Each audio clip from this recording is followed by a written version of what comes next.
There's just a couple items in April. Things slowed down apparently. We have April 13th.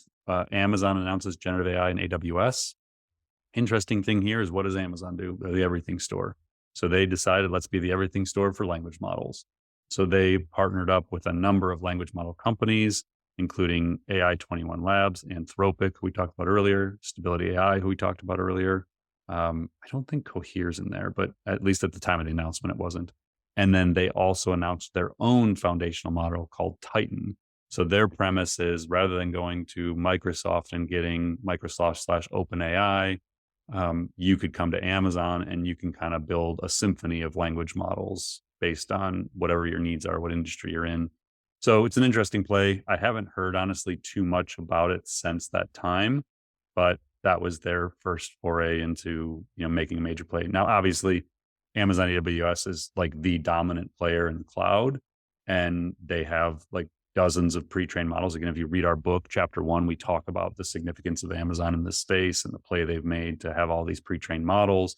So again, Amazon is not new to AI at all. It powers their own business. They've been building models and sharing models for the last decade. Generative AI is kind of the new space here for them.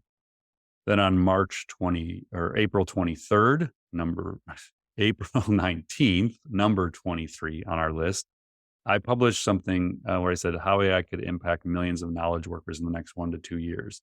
So again, this goes to, I've just, as we have these conversations these weeks, we do the podcast episodes, I'm on the road talking to lots of different audiences and having Zoom meetings with all kinds of different leaders. You're trying to kind of piece together what is going on and what could happen. And so I'd sort of settled on this belief that I think there's a greater than 50% probability that we lose millions of jobs in the next 24 months. And so to say something like that, I feel like you have to have a really good reasoning. And so I went through and kind of played out why I thought that was possible, what I thought could happen to prevent it, and then what actions organizations should be taking. So there's a whole blog post dedicated to this. There's a whole episode dedicated to this. If this is an interesting topic to you, I would suggest going and listening to that episode and reading the post, because it really plays out why I think this. And again, I'm not obviously cheering for this. I do think that it is not inevitable. I believe that there are things that can occur, either the macroeconomic perspective, geopolitical perspective, that could prevent this from happening.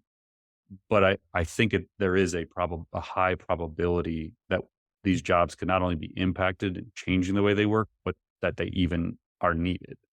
So I hope that is not the case. I think we still have time to take action.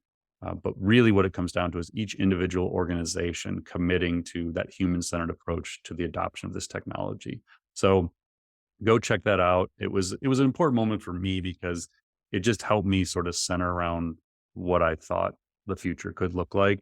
And I think about this thought process every day and try and make sure that we're taking whatever actions we can to ensure the most positive outcome for humans in this scenario.